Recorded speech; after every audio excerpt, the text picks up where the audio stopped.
Hey guys, what is up? Super K-Man Rocks here, and I am here for my LPL week number 4 overview and analysis video. This is the final week of the summer placements here. By the end of this episode, we are going to know every single team that's in Group A, every single team that's in Group B, the teams that have officially qualified at the very least for the play-ins, and the teams that will need to fight their way from the lower group. And I'm excited to be able to talk about that. There are still a lot of groups that are yet to be decided. Some teams are already through. Of course, the teams at the top of the standings don't really have a ton to worry about, but basically every group has at least one interesting storyline to talk about in terms of the teams that could potentially be getting out of the group. So I'm excited to go over it. I hope you guys are as well. If you are, let me know down in the comments section below. If you want to know my thoughts on what has happened up until this point so far in the LPL season, you can of course check out the playlist up on the iCard. That's going to be every single week of the LPL so far in the placements series covered, as well as my pre-split power rankings. Everything that we've talked about when it comes to the LPL in the summer split is going to be located in that playlist if you are interested. But today we are going to be going over week number 4, and we are going to be determining which teams are going to be moving into Group A, which teams will be moving into Group B. So without further ado, let's get right into it. If you are new here, what we are going to do is go series by series, talking about the advantages and the disadvantages that each team was able to generate. I'll be giving a player of the series and a dud of the series for each individual series that we cover, and at the end of the week, I will be giving a player of the week and a dud of the week to kind of tie everything into a nice, neat little bow. Of course, we will also be updating my personal power rankings from number 1 to number 17 in the LPL. It's always a lot more difficult when they're separated into groups like this because you don't really have that big, breadth of opponents to really get a good idea of where a lot of these teams stand. Yes, a team could look really bad in their individual group, but theoretically, they could just be up against some of the best teams in the LPL. It's really hard to get an idea of where everybody ends up landing unless you just go entirely off of your pre-split predictions. So power rankings matter, but not nearly as much as they maybe would in a traditional round-robin system. Always a disclaimer I have to give, but with the preamble out of the way, it's time to get into the actual analysis, and that means starting off with day number 1, and we certainly started it off hot in day number 1 as we saw a pretty important upset with ThunderTalk Gaming taking on Edward Gaming, and ThunderTalk picking up their first series win of the split here. This is actually entirely massive. First of all, ThunderTalk is not officially eliminated from being able to get out of this group, which feels absurd. That doesn't feel like it's possible, but there is a configuration of events that gets ThunderTalk into the number 2 spot in this group. It's not likely. I don't think they're playing for that. I think they just want to level up so that they can get the best possible results they can in Group B, potentially try and make the play-in. I think they're talented enough to make a push for it. I don't think they will make a push for it, but they're certainly, an interesting team. They have a couple of interesting pieces as we saw in this series, but this was super influential for Edward Gaming, who was sitting at 2-2, and as we talked about, with them splitting series against FunPlus Phoenix, it really was just, if everything goes, chalk, they're likely going to be on game score, and EDG is actually in a really good spot in that case. And so all they needed to do was not screw it up, and this is them actively screwing it up. This is worst case scenario if you are an EDG fan, and that's really a disaster, but we'll talk about it. Player of the series is pretty obviously going to go to UCal in the mid lane. When ThunderTalk wins, it's almost always UCal in the mid lane that is doing a majority of the work, and that was absolutely the case here. He wasn't the only one who played well. I do want to give a couple shout outs to some other players that have maybe been a little bit underperforming over the course of this year. Beishwan, Feather, I think both had very good series here against EDG, but UCal is the carry. He is the primary focal point, and he is by far the best player on ThunderTalk. I had him as the number 5 mid laner in the entire league going into this split, even with the knowledge that ThunderTalk was going to be an utter disaster. He hasn't exactly been that. He's not been winning isolated nearly as much as he had been in previous splits, like spring or last year. It's not been nearly as dominant. I think a bit of the team success has really started to waver on him. It's been a little bit heavy on his shoulders, and I think that's really kind of taken itself out on him this split, but he still has these performances where he can come out and, pivotal moments against teams that are good, but maybe not great, and just be able to beat them on his own because he is that good. If he was on one of the top tier teams, we would be saying that super regularly. He probably would have been an MVP candidate the past couple of splits if he was on a better team with that kind of opportunity, but he's been stuck here on ThunderTalk, and so he's just kind of been a good player on a bad team, but that is good enough to beat a team like EDG in a situation like this. So congrats to UCal. He continues to show that he is in a situation where he is stuck. He is much better than the situation around him, but I do want to give credit, like I said, to some players that have been heavily criticized over the course of this year. Beishwan was excellent in this series. Jeje was fine generally on the other side of this matchup. I don't think he was nearly as good as Reddit will make him out to be. He wasn't hard stuck in this series. He did a lot of negative things in this series that ended up having ThunderTalk gain advantages, and for the most part, I think Beishwan was definitely the better jungler out of these two in these 2 games, but that's not been very normal for Beishwan. He had a really, really bad spring, almost very anti-him. I know people had given up on Beishwan because they really wanted wanted Xiao Huangren to start for this team. It really had nothing to do with Beishuan for a lot of time, and then he started to play bad, and that was the excuse that Reddit was looking for to dogpile on him over and over again. I continued to defend him up until the spring split of this past year where, you know, he was really bad. Like, spring 2024 was a really bad split for Beishuan. There's really no other way to look at that. Not that Xiao Huangren would have been the solution. He has been really bad in the LDL. Like, I know a lot of people just talk about him because he's a really hyped up prospect, but he's been not very good in his lower level of competition, and so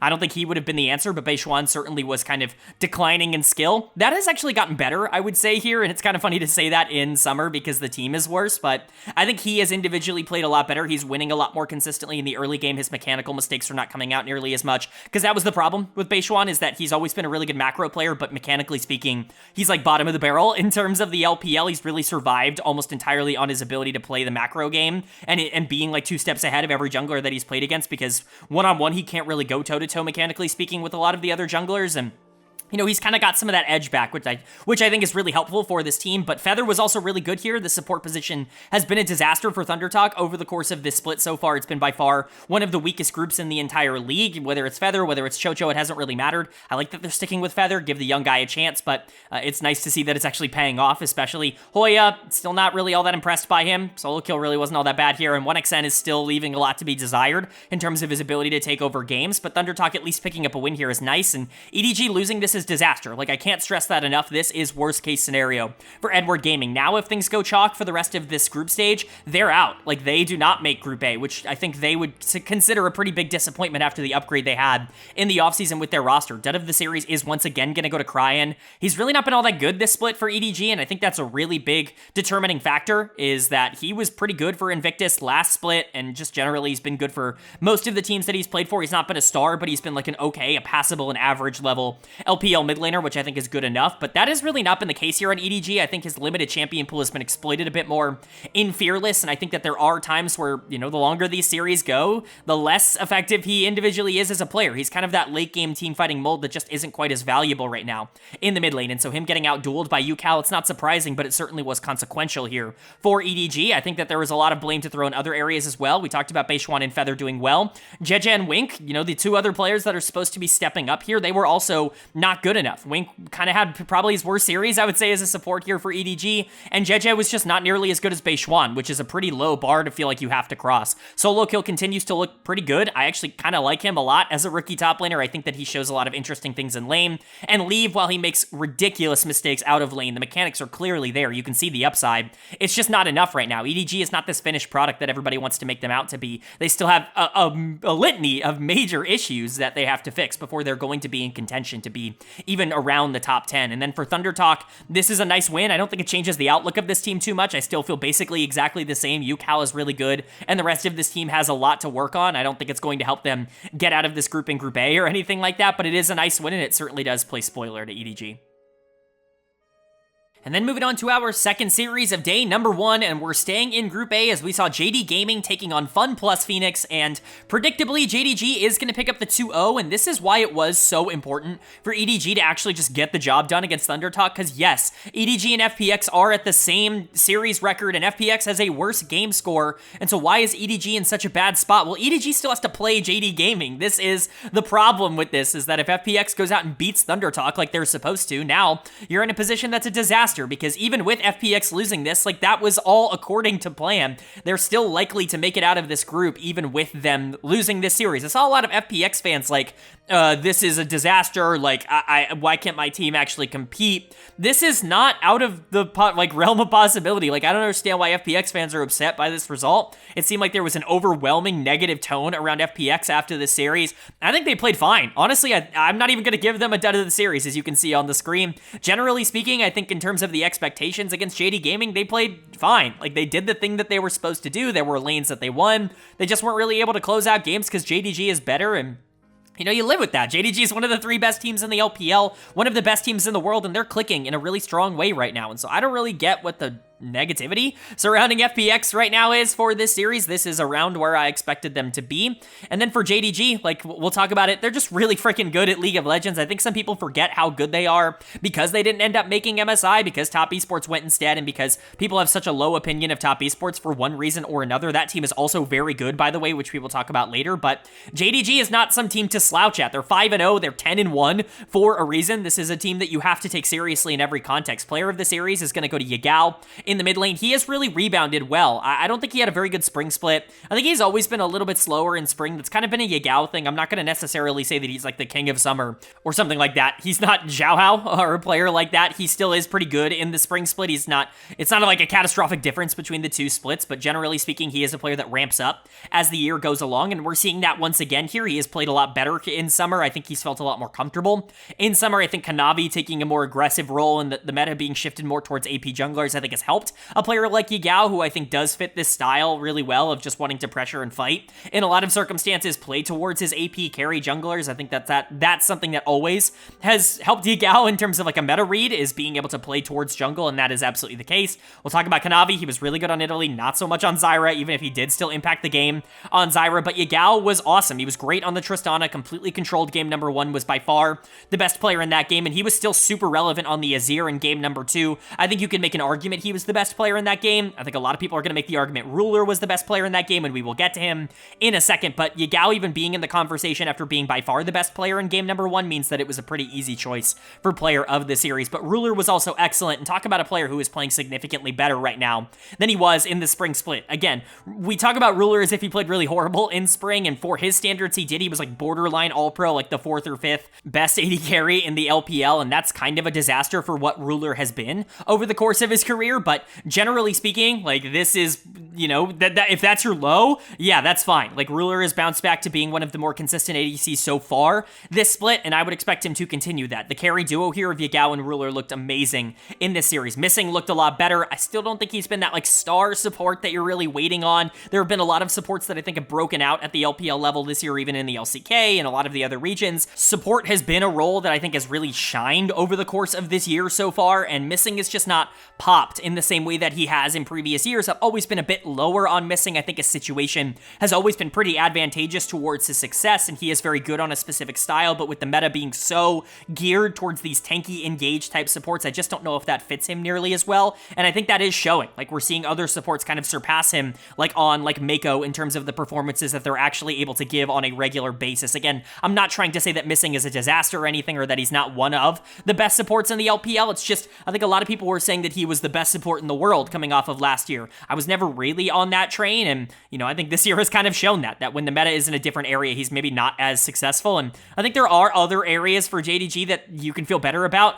My dud of the series is going to stay on JDG. And it's actually going to go to Flandre in the top lane, who is subbing back in here. Sheer was out for this series, Flandre was in, and I just don't really understand why. Not only does it feel like Sheer is, you know, just as good as Flandre, I think you could even argue that maybe he's been better over the course of this year than Flandre has been, but to disrupt your tempo, to disrupt your, you know, I guess building process that you have here, getting Sheer adjusted to the LPL, getting him, you know, settled in communicating with the rest of this team, and being able to get him up to speed in terms of how to play at a professional level, to disrupt that, to bring Flandre in only for him to just be the worst top laner in this series, for Zhao Laohu to be better in terms of the 1v1 matchup. It's just weird. Like, I don't get why Flandre is playing. I think it continues to be a mystery why teams mess with the formula, and JDG does this more than any other team, and it's really starting to become a bit of a problem for them. Even on the Skarner in game number 2, I don't think he was great, but it really is for the Cassante in game number 1, where he just got blasted in lane. Like, the Gnar was so strong, and Flandre was so weak, and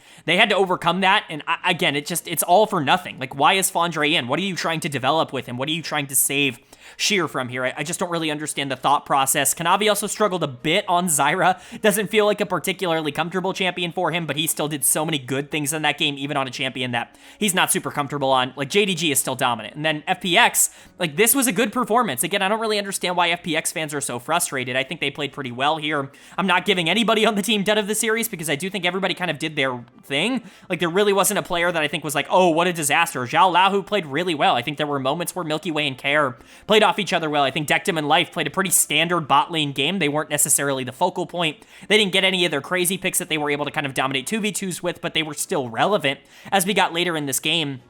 or these games in general, but I don't really understand why FPX fans are so negative. I think this was generally a fine performance. You lost to the best team in the group, as was expected. This was an anticipated loss, and this really, in my opinion, does not affect you negatively in terms of your ability to get out of this group. You were still in a pretty decent spot. Again, I have to reiterate, yes, you were at the same record as EDG, but EDG has to play JD Gaming. You get to play Thunder Talk. That's a significantly easier matchup, and if you're at the same record, if you beat Thunder Talk, if EDG loses to JDG as is anticipated, you're out of this group. It doesn't matter what your game score is. So 0-2 also doesn't really matter. I think that there are a lot less negatives to this loss than a lot of people would, really come out and say. And I think generally they played fine as well. They just ran into JDG, who's awesome. This team continues to be a bit underrated, although at times they're a bit overrated. I see people claiming they're easy top 2. I think some people underrate top esports as well. But generally speaking, the top of the LPL is still incredibly strong. And because they've been separated, we really haven't had a chance to see how exactly that lines up against teams like Bilibili. But trust me, we're going to get that moving forward. And then moving on now to day number 2, and it's another very consequential upset here as we saw Invictus Gaming taking on Ultra Prime, and Invictus Gaming ends up picking up the win. This is disaster for Ultra Prime. It's kind of the opposite of what I saw in the previous series in terms of reaction, where I saw a bunch of FPX fans really panicking after losing to JDG that they might be able to miss out on the upper group. Meanwhile, they completely control their own destiny so long as they actually beat Thunder Talk, and so long as JDG doesn't shit the bed against Edward Gaming, then they're in a good spot in Group A. That's not the case here for Ultra Prime. I see a lot of people going like, well, Ultra Prime lost, but they're still likely to get out over Weibo. Why? They're really not, actually, after this loss. This is a super consequential loss with the opponents that these two face over the course of the back half of the regular season here, because Ultra Prime only has one more series after this against Ninjas in Pyjamas, who is an expected loss. They should probably lose that. Okay, well, Weibo's playing Anyone's Legend, which, yes, should be a loss that equalizes this, but they're also playing Invictus at the end of the week, which should be a win. If Ultra Prime goes 0-2 this week and Weibo goes 1-1, Weibo's in. Ultra Prime's out. This is not a good situation for Ultra Prime. All of these people that are talking about this being a fine loss for UP, this is disaster for Ultra Prime. This is the last thing that could have possibly happened for them to screw it up at the finish line, and that's exactly what they did. They were so close to beating AL last week. They fumbled it at the finish line there. They're fumbling it again here. It's disaster for Ultra Prime. I'm not saying they're out just yet. There is still a chance that a team like Invictus could beat Weibo and that Ultra Prime could get in on game score, but man, I don't understand why people are just like writing off this loss. This is literally a Group B defining loss. Like, this puts you into the lower group if things go as chalk. And for Invictus, like, yeah, you're playing spoiler. This is looking really, really funny. You Should Know Me is back into the top lane here. There were a lot of rumors that he was getting shipped off to a different team, that he was not going to be playing for IG this split, but turns out they couldn't find a partner, and so he's back in the starting lineup here for Zuyan, who's just not been good enough, and that was a positive. He was a good reintroduction here because he was just better than Cheng Tian, and honestly, Cheng Tian's been a big disappointment this year, but he wasn't the only one who played well. The carry duo looking good for IG. Player of the series for me is going to go to On in the bot lane. He continues to look like a player who's kind of stuck on this team. I'm not going to say it's nearly to the extent as a player like UCal that we've talked about on Thunder Talk. He's a good player, but he's not quite UCal level, in my opinion. That being said, he still is super valuable. He destroyed Doggo and Nickit throughout this entire series in Game 1. He really took advantage of the Kai'Sa's lack of ability to trade in early fights to get that Ziggs super far ahead, and in Game 2 as the Draven, he just started snowballing, and that Leona became a complete nuisance for Ultra Prime. Like, they really couldn't engage. Nickit really couldn't do anything in that second game. So On really punishing a lot of the mistakes that Ultra Prime were making, and the bot lane really not playing well, I think was a really big problem for Ultra Prime. He wasn't the only one who played well, though. Nenny was also very good in the mid lane matchup. He goes deathless in this series. He was definitely better on the Yone in game number 2 than he was on the Corki in game number 1, but he was good in both games. Again, going deathless, not creating problems or errors for your team is definitely a positive. I think Vampire was significantly better in this series. I think he's been better as of late. Obviously, I'm really low on Vampire. I think that obviously his fan club is super cool. I'm glad that he's getting, some positive attention because his gameplay has been a little bit rough, and, having the support to be able to get through that as a player who probably was put in a position way too early to no fault of his own.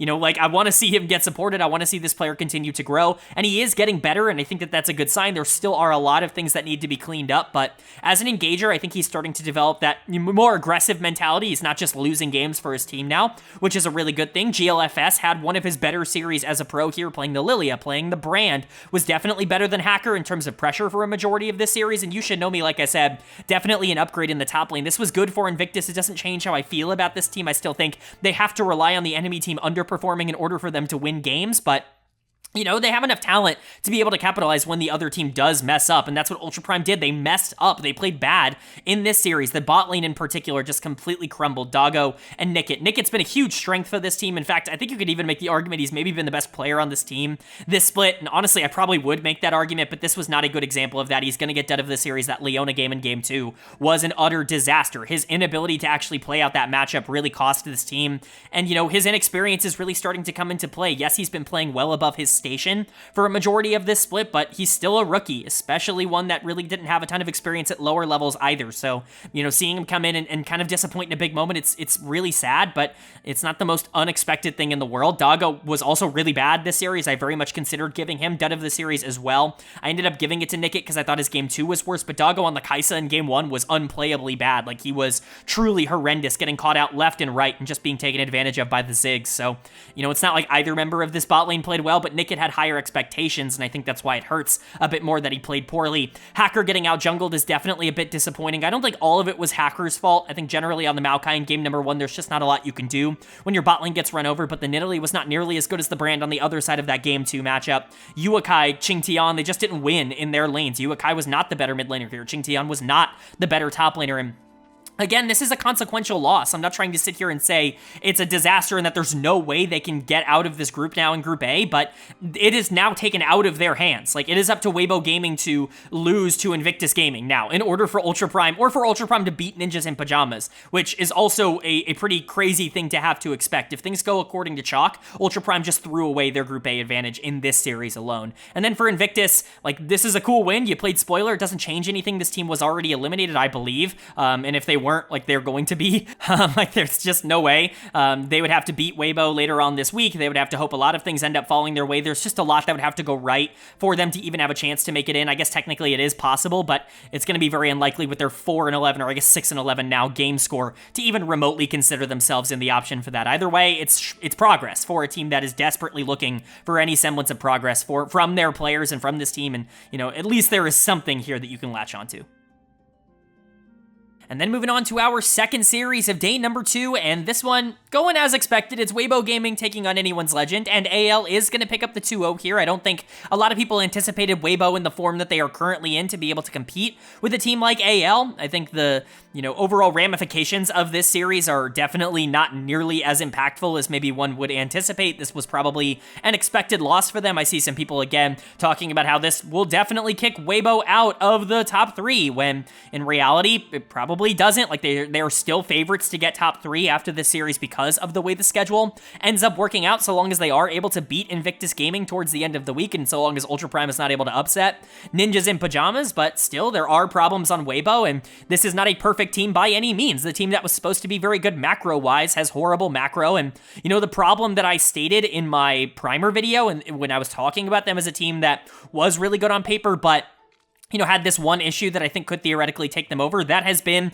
the biggest problem that they could possibly have. They are, once again, a team that have absolutely no mouths to feed. They don't have a carry on this team. There is no one player that wants to step up and be the primary resource getter for this team. There's nobody that wants to be the hero, and that's a bit of a problem in League of Legends when you don't have that one guy that's going to step up and be a star, at least at the top level. For AL, I mean, they do have that in the mid lane here with Shanks, and that has become very, very clear over the course of this split. He still has his inconsistencies. Trying to pretend like Shanks doesn't have bad series is, you know, pretty criminal. I think that it's just overlooking, you know, a lot of the games that he plays, but a lot of his games are so good that you have to live with it. Like, you have to put up with it, because at his best, he's clearly a top 5 mid laner in the LPL, and he's going to get player of the series here. When they win, when he wins, he looks so freaking good. Like, he looks like an MVP. He looks like an all-pro, like a top 3 mid laner in the LPL kind of player. You're just not getting that on a game-to-game basis nearly as much as you are with some other players around his skill level, but when he goes up against a team that is completely dysfunctional in the way that Weibo Gaming is right now, yeah, he can take advantage of that on things like Tristana,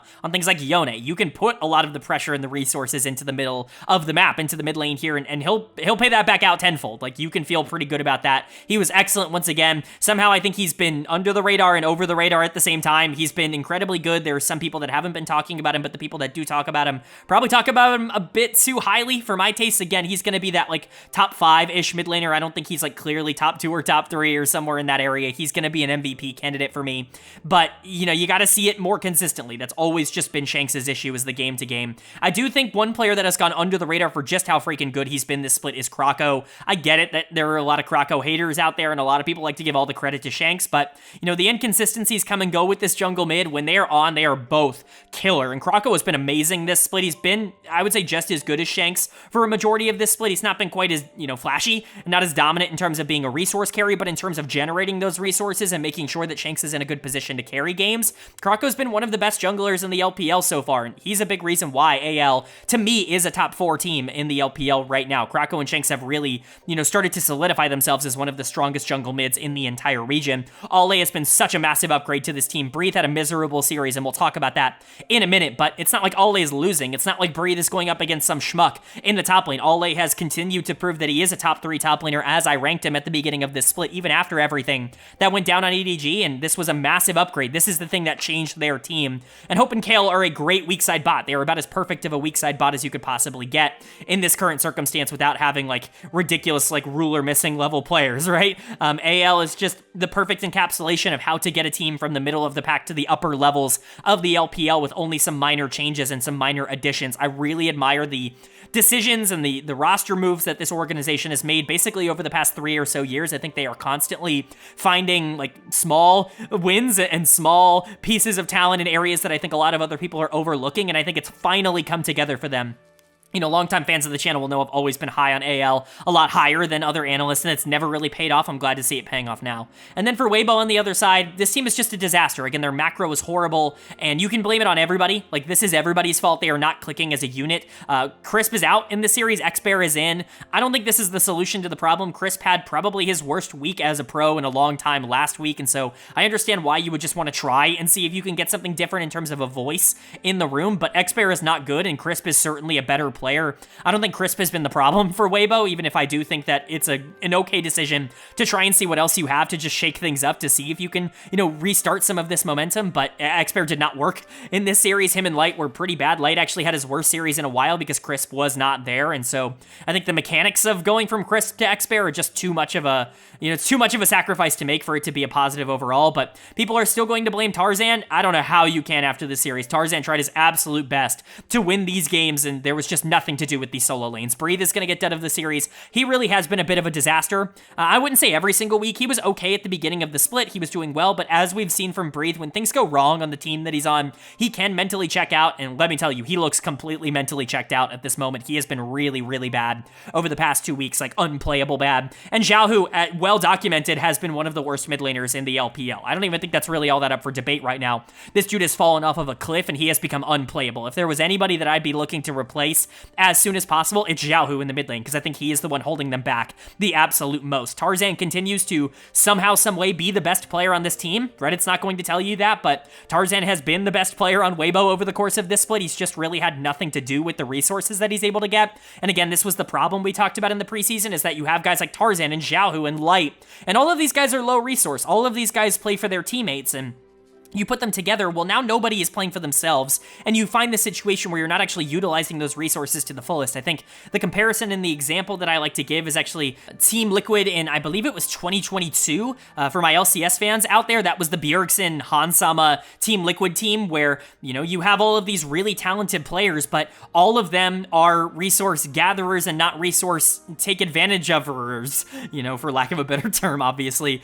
You have a lot of players that are really good at being secondary carries or being helpful teammates, and you don't really have anybody who's going to be that dominant like carry for the team. I think that Weibo is running into the same problem here, where their macro is really, really suffering because they have a lot of people who are not used to playing for themselves, and they kind of have to right now. And so Weibo's not a good team. Like, I'm not trying to sit here and say that this is some good team. I'm not trying to overhype them. What I am trying to say is that they still are favorites to get out of this group some way, somehow. All they have to do is not bottle it against Invictus and hope that Ultra Prime, you know, doesn't randomly upset Ninjas in Pyjamas when they weren't able to take a game off of them earlier on in the year. For AL, they've locked in the #1 spot in this group. They're the best team in this group. They're likely a top 4 team in the LPL right now. I'm really excited to see what they can do going up against teams that aren't very flip-floppy, like NiP, like, you know, Weibo, like Ultra Prime. You know, these teams are fine. They're generally interesting teams, but they're not teams that I'm expecting to really push AL. AL's really going to get tested in Group A when they have to face, you know, JDG and Bilibili and Top Esports regularly. So excited to see that happen for them, but at least for now, they've done everything they can to prove that they belong. Then moving on now to day number 3, kind of our middle day here if you really think about it in terms of this 6-day week, but kicking off day number 3, it's a matchup between Top Esports and Rare Adam that TES is going to take 2-0. I think Rare Adam looked relatively good here, and once again, I hate to feel like I'm like a broken record on this channel, but I once again feel like the LPL community is taking the wrong thing away from this series. I once again see kind of a narrative forming that I'm just so against in terms of how I think the actual reality of the situation has gone, in terms of what Rare Adam is as a team, in terms of what this loss means to them, in terms of how they ended up losing this series. Like, we'll talk about what happened in these games, but it's just such a fundamental, like, lack of understanding of what this team has done to get themselves into this position over the course of this split. Like, what players have been playing well and what players haven't been playing well. We'll definitely talk about that because I don't think this series is indicative of how Rare Adam has played this split at all, and I think that's why they ended up losing. But for Top Esports, like, losing to TES has somehow been considered, like, a disaster for teams, or it's like, oh, maybe they're not as good as we thought. What are we doing? Like, why is Top Esports so perennially underrated in terms of how good they are? I understand that this team underperforms internationally. Like, I understand that there are, you know, these notions that these players are actually just good, not great. I think that's, first of all, absurd. Like, and again, goes back to this idea that domestic performances mean absolutely nothing, which I think is just such a cringe concept in and of itself, and I try to stay away from words like that, but it's just such a cringe idea that, oh, you can be super good in the LPL super consistently, and it doesn't matter, because you go to MSI and you only get 5th, you lose to G2, and then everything you've done up until that point is completely erased. I feel like that is just such a backwards concept in my brain. It's happened with teams like Gen G in the past when, you know, they've done, you know, they win 3 straight titles in the LCK and no one cares until they actually go and do something internationally. I think it's just a weird concept in my brain. I don't understand it. Like, winning the LPL, getting second in the LPL is hard. Top Esports has already proven they're a world-class team regardless of what they did at MSI on one patch over the course of one tournament. But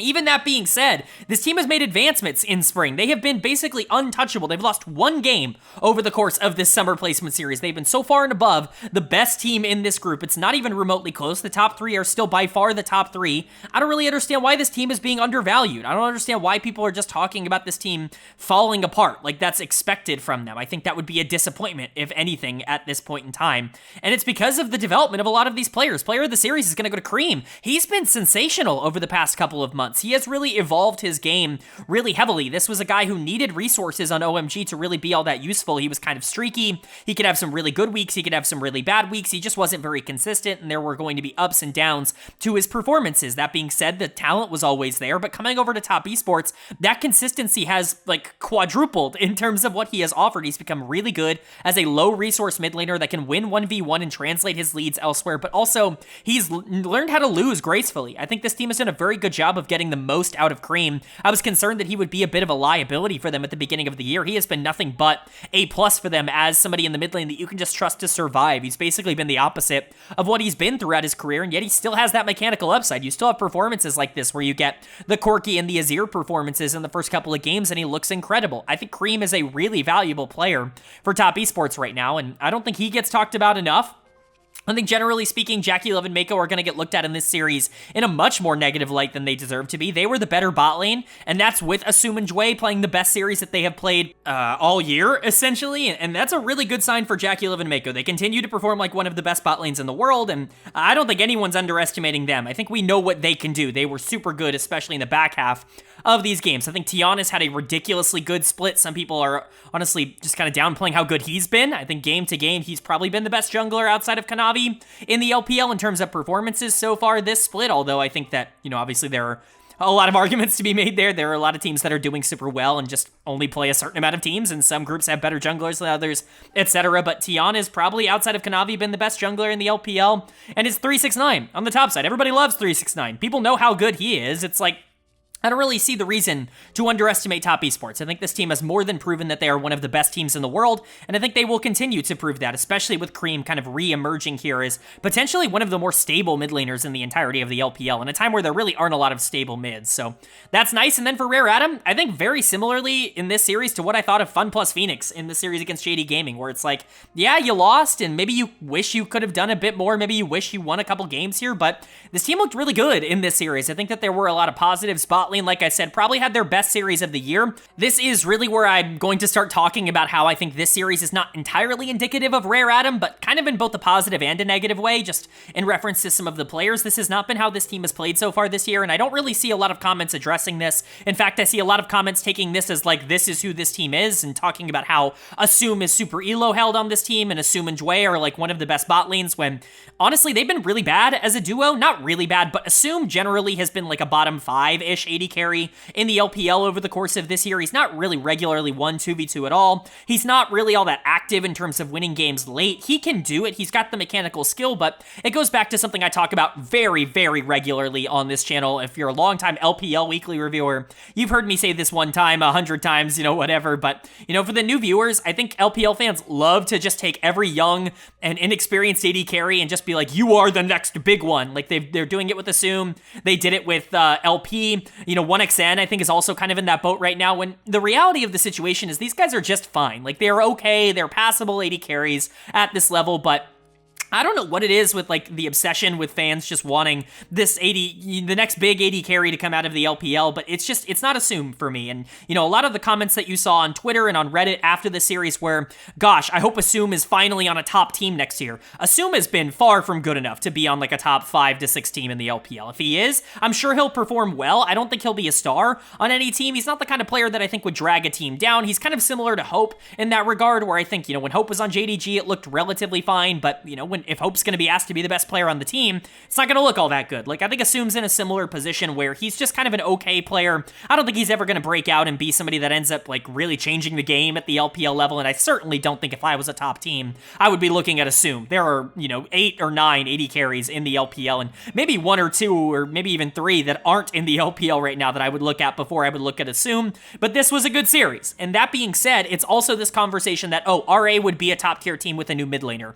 When I just did a whole segment last week talking about how Vicla's actually been super good this split, and I get it, like, Cream was better in this series, Vicla is even going to get my dead of the series, but at the end of the day, Vicla really wasn't that bad in this series. Like, he was probably the worst player on Rare Adam, but that's only because I think everybody on RA played relatively well. They put up a good fight against Top Esports, they tried to make things competitive, but TES is just better.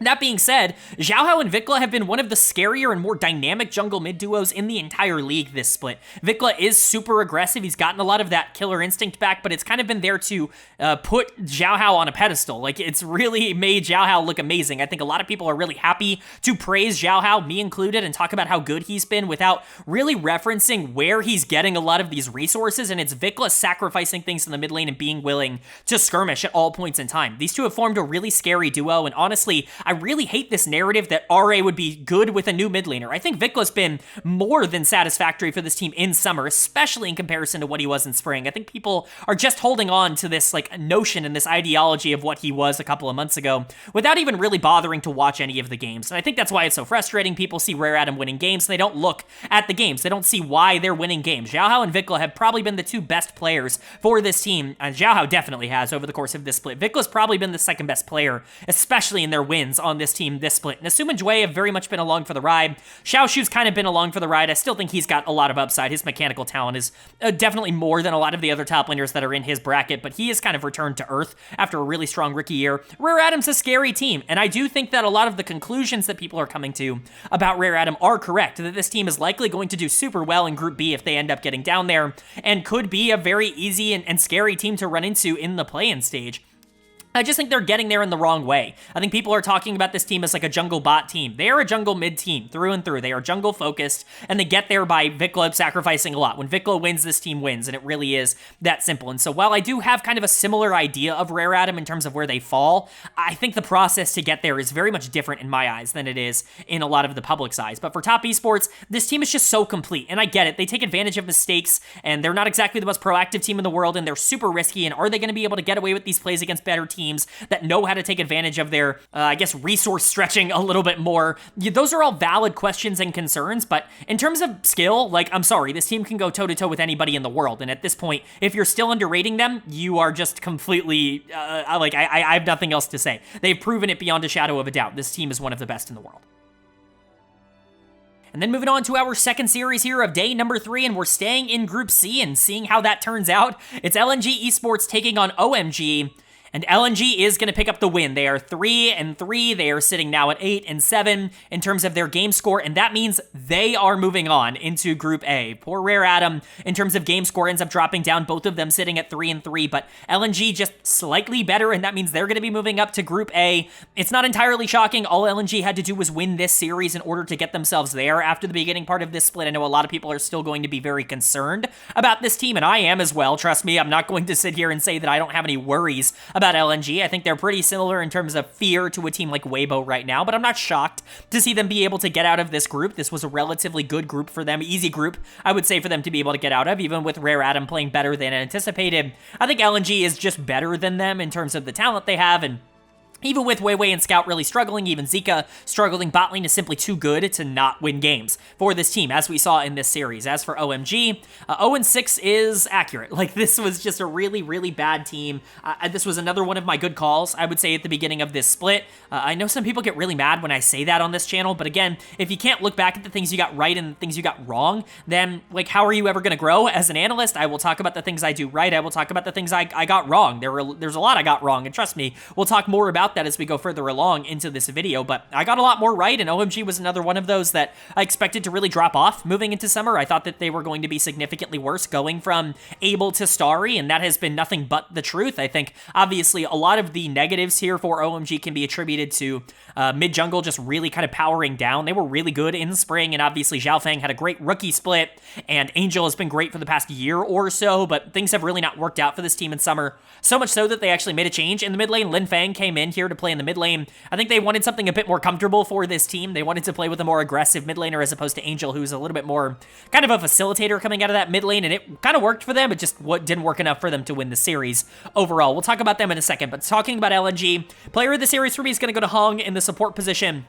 I think a lot of people are going to immediately look to Gala, and I agree, Gala was exceptional here. The Kalista was very good in game number 1. I even thought he was super good on the Ziggs in game 3. This is a pick that he has gone to super regularly over the course of the last few years, but I thought Hong was more influential in that third and final game on the Alistair. I think if he hadn't been as good in the lane phase, and if his engages hadn't been as on point, I don't think Gala has the opportunity to play as well as he did. So Hong, to me, was definitely more of the standout player, although I think both members of the bot lane were great. Gala has kind of been the last member of this team to hang on to his form from last year going into 2024.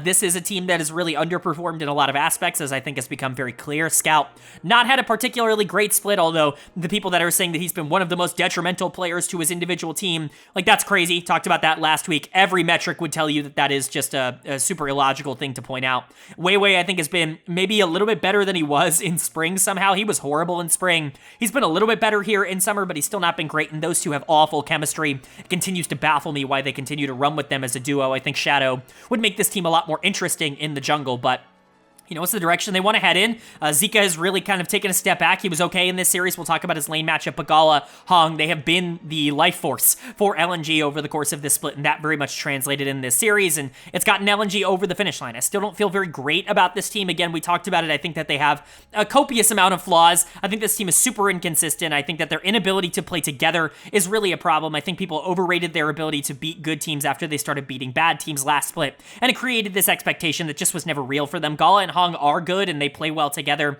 but Weiwei and Scout, like I've said a billion times on this channel, just have opposite ideologies. You have a player in Scout who wants to farm up and team fight. You have a player in Weiwei who wants to skirmish all the time, and so neither of them actually get what they want in terms of how they want to play the game, and it makes both of them look worse. Zika has regressed in terms of his ability to play 1v1, so this team is probably just not going to be a contender this year, which again is so frustrating because they made finals in summer of last year. I just don't see that as a possibility for them. They're not on that kind of track moving into this summer playoffs, but at least they're going to be in the upper group. And then for OMG on the other side, you know, 0-6 is certainly not ideal. Winning a game here, I think, is at least kind of intriguing because Lin Fang looked kind of interesting, and I think we'll probably see him moving forward in Group B if I had to guess. I feel bad for Angel because I do think that he was so good in spring, and, you know, he was so good last year for Ninjas and Pyjamas after he left RNG that, you know, it feels bad to see him get benched, but it's probably the right thing for this team to do is build towards the future, try to find whoever they're going to work with next year moving forward. And, you know, Lin Fang seems like someone you can build around. Xiaofeng's still struggling, and we'll talk about him in a second, but Dud of the series is going to go to Harry. I hate to continue to sound super cocky and super confident because it really does, like, feel annoying coming out of my mouth to say it, but, you know, sometimes I feel like I'm the only person in the scene that, like, pushes back on some young player hype. Like, there have been a lot of young players, we just talked about it with Assume, that have come through the system and just been whatever. They've been fine, they've been okay, and they get hyped up as if they're going to be the next big thing, and then they turn out to be whatever, right? And people are like, well, they wasted their potential, when that potential was never really real. That's how I always felt about Harry. When he was coming up through the system, I was so low on him, and people were hyping him up so regularly, and I just never saw it. He was on AL this past split, and he was the weakness of that team. Not only has that been discovered with Ale coming in, but even if you're not looking at the results, like, go watch the games that AL played in the spring split. Harry lost lane so consistently. A lot of the advantages and positives he had as a young player last year in 2023 just did not come out in 2024. He was already super inconsistent last year, and he was even more inconsistent this year. He gets picked up by OMG for some semblance of upside on the top side of the map because Cube was a disaster, and he's been horrible here too. Like, genuinely one of the worst top laners in the league. He's right there with Hoya in terms of being, like, the worst top laner to play in the LPL, and it's just very sad. Like, I'm not gonna say I'm shocked. Like, I said this. I talked about this at the beginning of the year. I talked about this a lot last year when everybody was fawning over him as a prospect. I just never really saw it in him, and it's unfortunate that I was right. I would have much rather been wrong here. Like, I would have much rather have been incorrect about this, but Harry is just not good enough. He made game-losing plays in both of their losses, and hell, he was really bad in game 2 as well. Like, he just is not an LPL caliber top laner, and that becomes clear, and, you know, I was right to be low on Starry as well. This guy is just not good enough to play AD carry at the LPL level right now. I thought his LDL tape was significantly overhyped. I heard a lot of people talking about him as this super big prospect. Again, every AD carry that comes through the LDL cannot be a star, and, like, Starry is just not that guy. He was a downgrade to Abel, and we all kind of knew it, and he's come in and he's really not done anything for this team. I think obviously Zhaofeng really underperforming has hurt this team a lot. I think PP God had, you know, kind of reverting back to Bilibili. PP God has really hurt this team a lot. At least Lin Fang came in and was kind of the better mid laner in this series. Like, there's some upside, there's some positivity to take away from these games, but 0-6 is just tragic for a team that, I want to remind you, made playoffs in the spring. This wasn't some bad team that just got worse. This was a playoff team that was bordering around 500 that is now unable to win a game, like a series at all. So, you know, it's worst case scenario for OMG. They've made their team worse with every roster decision they've made, and it's going to be interesting to see what happens if they move forward in the future, because they have, at every possible turn, done the wrong thing for their future. So, for LNG on the other side, like, it's hard to be positive about this team because there are so many negatives surrounding them, but it's just, it's fine. They're fine. They're going to be better than people expect them to be because people think they're bottom, 7. People think they're not a top 10 team. They're absolutely a top 10 team. They're just not a top 4 or 5 team. And I think that is disappointing to a lot of people. They're going to be sitting somewhere around 7 or 8. They are in the upper group, and they might have to go through play-ins, but they're probably going to win those play-ins. We just kind of know who LNG is now. They're a talented team without any real semblance of coordination, and with really bad skill sets that don't really match each other. That's just what they are. They're going to be around 500, and this was just another example of that.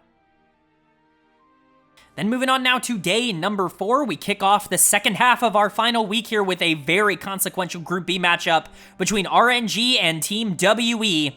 That RNG is actually going to pick up a win in. WE drops to 2-4, and do you know what that means? WE's out. They are in Group B. This is it for them. That means LGD Gaming. Yes, that LGD Gaming is going to be in Group A with the rest of the Titans of the LPL. How the hell did we get here? Like, what is going on right now? RNG picks up their first series win of the year here against WE, who is in complete freefall mode. They do make a change in the bot lane, which has been long overdue. It's not the change I would have made. They bring Abel in here, who is a very talented AD carry, but one of the things about Abel is that he's very talented and very inconsistent. He is a player that on a game-to-game basis might not give you the same kind of output as the other top AD carries, even if he can perform like one on any given game. That being added to a team that is already pretty volatile, and also he's had really no time to scrim or train or practice with this team. He's kind of being thrust into a title race or a playoff race, and essentially immediately for WE. He's going to be asked in this series to undertake a pretty big role, which is to be a primary carry for this team, kind of what Fofo has been over the course of this year, except he's not really able to do that, and pun was entirely not intended there. WE really struggled with that. They put a lot of eggs in that basket, and it didn't end up working out. RNG did have a game plan, and while they were super sloppy in terms of executing it, they executed it well enough to be able to walk out of this series with a win, their first of the split. So let's go ahead and talk about it. Player of the series for me is going to go to Huanfeng in the bot lane. this dude has been awesome this year, and I feel so bad for him because he's on such a garbage team. Like, RNG is such a disaster. We know that RNG is a disaster, but he has still performed, and I think that that's what's given me so much confidence that my analysis of him was correct, that it is kind of a shame that he was toiling on the bench of Thundertalk for the past couple of years, because he is a real contributor at the LPL level. I honestly think Hwanfeng is the player that Assume and 1xN and all these other, you know, young AD carries, I think he's the one that they want to be in terms of performance on the Rift. Obviously, it's a bit of a funny sentence to say out of context in terms of off the Rift, but in terms of like what he is for RNG, like that's the best case scenario for those teams and for those players, for players like 1xN, for players like Assume, and RNG has that. Thundertalk had that already, and they got rid of it for a player who hopes one day to be as good as Hwanfeng. I really do think that he has just been hyper consistent for this team. He's really been nothing but a positive for them. This split, he's been the only one attempting to win games, and honestly, I feel really bad that he's stuck on this roster after being stuck on the bench for so long. Hopefully he has a better team around him next year. He was far from the only player to play well, though. In fact, I think you could make the argument he wasn't even the best player in either of their 2 wins. He was just the player with the most consistency over the course of the series, and that I might agree with. I think both Juice and Wei had times in this series where they both looked fantastic. We'll get to Wayward in a second, but Juice actually did a really good job taking advantage of WE's weaknesses, and honestly, of Wayward's over-aggression in a couple of these games. I thought the Rumble was really good in game number 1, really fun to watch, and honestly, I think he's a good team fighter. There is something here with Juice. I think it's the right move to play him over ZDZ, who just doesn't have any upside anymore in terms of the LPL, and then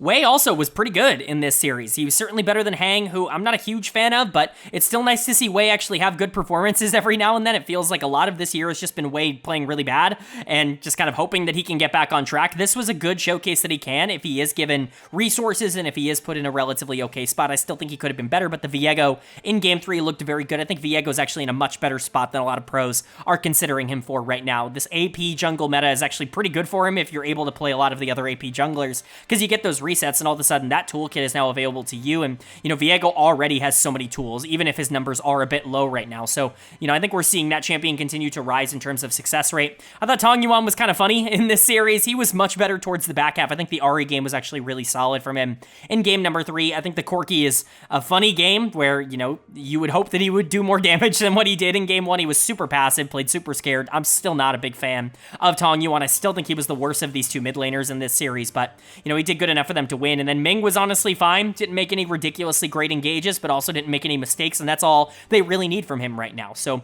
positives and negatives, but I still believe Hwanfeng is clearly the only player who has any sort of consistency on RNG, and, you know, that at least got them 1 win. For WE, though, this is a disaster. This is worst case scenario. Like I said, it's a little bit scary that this happened because now you're dropping into Group B. I don't think this is the end of the road for a team like WE.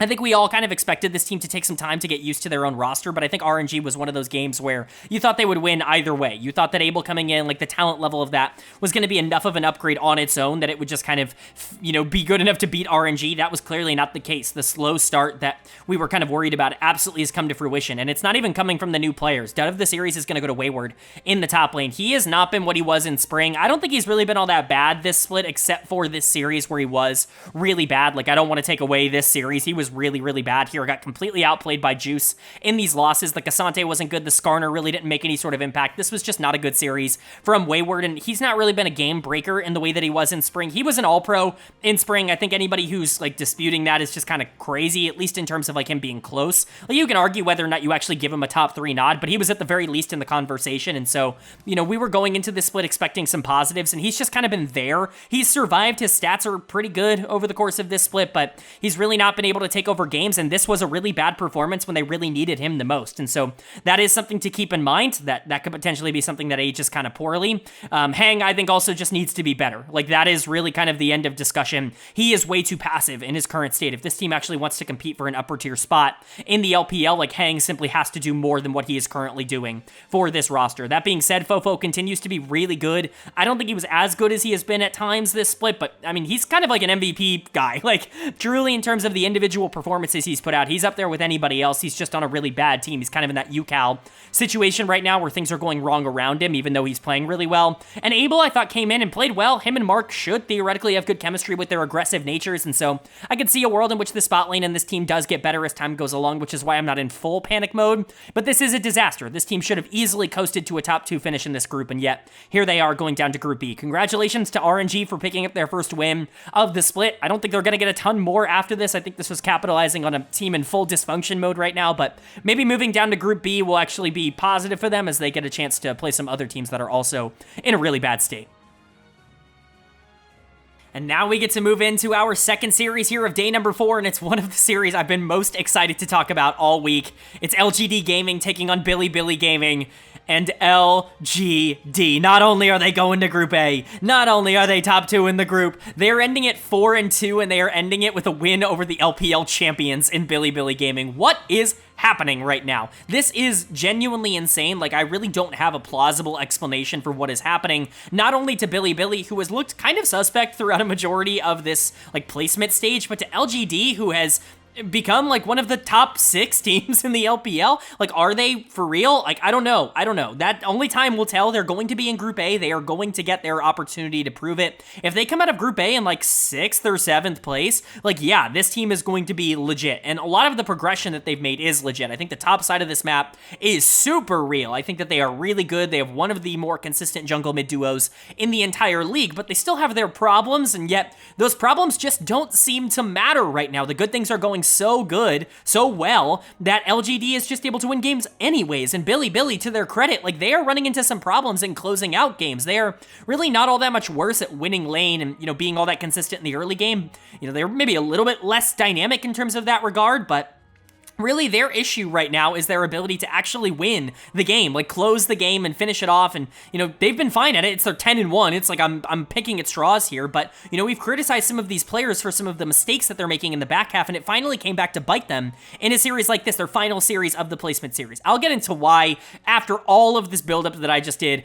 I'm not worried about Bilibili, or at least I'm not for real worried about Bilibili, and I don't think LGD is going to be the next second coming. I don't think they're going to make Worlds or, you know, whatever people are going to be saying about this, but I do think that there is some interesting stuff to take away from this series. Player of the series is obviously going to go to Haichao, and if you want a positive takeaway for LGD, it's Haichao. This guy is the real deal. He is entirely legit. This guy is elite. He has gone from being one of the mid laners that I care the least about in the LPL, the mid laner that I believe I ranked number 17 going into the year, because, quite frankly, go look at his tape from last year. Go look at his tape from the year before. He's never really been good at the LPL level before. He's been serviceable at times. There have been moments of growth from him, but the progression he has taken so far in 2024 has been unbelievable. He was really, really good in the spring split, was certainly somebody that kind of emerged as somebody to watch for me in terms of what he's able to do on a game-to-game basis, but it's been nothing like what he's been able to do here in summer, where he's genuinely been one of the better mid laners in this group, in a group with Knight and Fofo, who's also playing really well. Haichao has been right up there with them in terms of the performances that he's been able to put out, and that's all a credit to him. He has made that next leap. He has finally developed. He has, you know, really rewarded the patience that this organization has shown in him, because, again, I can't reiterate enough, like, maybe there was upside in terms of the growth that he was able to show, but he had never really been a consistently good LPL player before this year. But so far, all of 2024 has been a positive for Haichao, and with what he has shown, there's a real reason to believe that it's going to stick. He has been a positive in every game. It's been consistent. It's been his ability to play the map in almost any circumstance, and so I don't really see any reason for it to fall off. It doesn't feel like he's being enabled in one way or another in a way that is, you know, stoppable. This is just him kind of figuring it out and becoming super consistent at this level. I think Meteor is a little bit more of like a, yes, he's playing really well right now, but golly, if teams keep giving him Kindred, you're damn right he's going to keep looking good. Like, how many times do we have to go through this same thing over and over again, where he's really good at Graves, he's really good at Kindred? I think the thing that's really helped Meteor a lot is that he's picked up some AP carries over the course of this split. The Brand and the Lilia have been positive for him.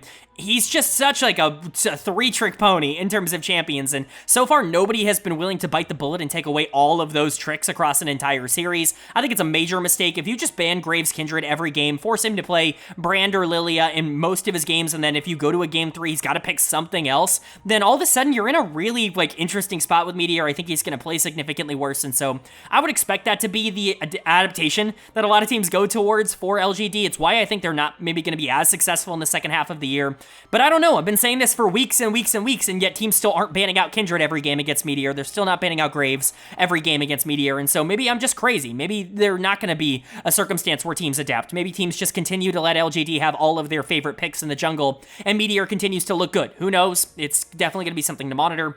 Bertle's not been all that great this split. He's always been a bit better in spring than in summer, but I still think he's way better than people think he is, and he was generally fine in this series. He just didn't take over games like he was doing in a lot of the spring games. Xiaoya has made nice developments. I don't think he's been awful this split, which is really all you can ask for from him in the AD carry role. This bot lane was by far the worst in the entire league last split. I still think their 2v2 is super weak, and Elkanon were definitely the better bot lane in this series. It just didn't really matter because Meteor and Haichao were both able to kind of get all the things off that they wanted to. But Dud of the series is going to stay on the winning side. It's going to go to Jinzhao. Sorry, Jinzhao, but you were kind of garbage in this series. I think if you had not had Jinzhao in this one, I think you actually win this 2-0. Like, I really do think it's that simple. If Xiaoya and Jinzhao, if the bot lane was better for LGD, I would feel much more comfortable about calling them a clear top 8, top 9-ish team in the league. But it's just really hard to make that statement right now because the bot lane is so inconsistent and Jinzhao was really bad in this series. But again, Haichao and Meteor are good enough to win you games. Haichao has been exceptional. Meteor, as long as he gets the champions he's comfortable on, looks really good. There are a lot of positives here. I like Bertle. I know the community doesn't, but I like Bertle. There are positives here for LGD, and, you know, to be able to beat Bilibili, like, that's a confidence booster that you can carry into a lot of positive matchups with teams that are struggling, that are going to be making Group A, like LNG, like Weibo right now. So, for Bilibili on the other side, though, again, positives and negatives. Elk has been an MVP level player, and honestly, he's the early favorite to win MVP. I'm not going to try to beat around the bush. Elk has been unbelievable for BLG this year, and it's because the rest of this roster has not been super consistent. Elk has been super consistent. He's actively winning games for this team. He did so in game number 2 on the Callista. His 2v2 is impeccable. He's arguably the best 2v2er in the world in terms of bot laners. And then you talk about his mid and late game fighting. He's super aggressive. He plays like Jackie Love in that phase of the game, and he's able to affect it in the way that other people can't because of his mechanical prowess. Elk is the best AD carry in the world, and he continues to prove that, but the rest of this roster needs to lock in. Knight was better than people are going to make him out to be in this series because he made some pivotal errors in the back half. He was super fed on the Corki, and I think some people forget that you know, maybe he was helped in terms of getting fed on the Corki, but not nearly as much as some other players who get a ton of praise. Knight did a really good job of getting ahead. He just made a fatal error in the side lane against Haichao. He lost the 1v1 duel against the LeBlanc, and that ended up costing them the game, and Knight has really been off his game, I would say, so far in the placement series.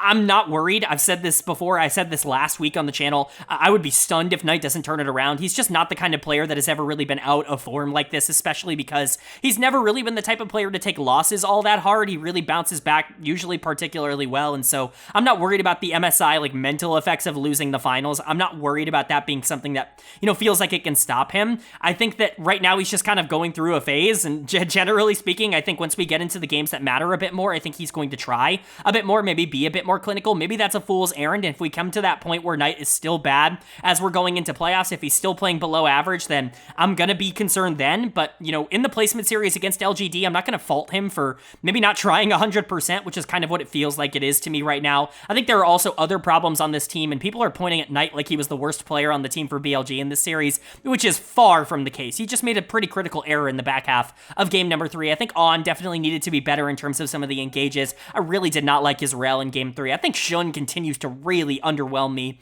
as a jungler. I'm just not sold on him being able to be a player that can win worlds. It really is starting to get concerning, and Bin is just not Bin. This is the reason that I didn't give him an A+. Again, everybody told me, like, oh, if you think Bin's the best top laner in the world, then why aren't you giving him an A+? It's because on a game-to-game basis in the regular season, there are just going to be a lot of moments where he's not Bin, where he's not trying all that much, where he's not invested in the game, and it's going to hold him back, and this was another example of that. Bilibili is going to be a team that's just fine. Losing to LGD sucks, but it doesn't matter. They had clinched their way into Group A anyways. This was basically an extended scrim for them, and so I'm not going to freak out about this loss, but it's a huge win for LGD. If Haichao and Meteor can keep this up, this team can make some noise. I still don't think they're going to be all that, you know, good in Group A. You know, I think they're going to be trying to compete with these teams that are more talented than them, but in really bad positions, like LNG, like Weibo Gaming right now. But at the very least, the fact that LGD's in that conversation, the fact that they've qualified for Group A is already a major overachievement and a positive to this organization.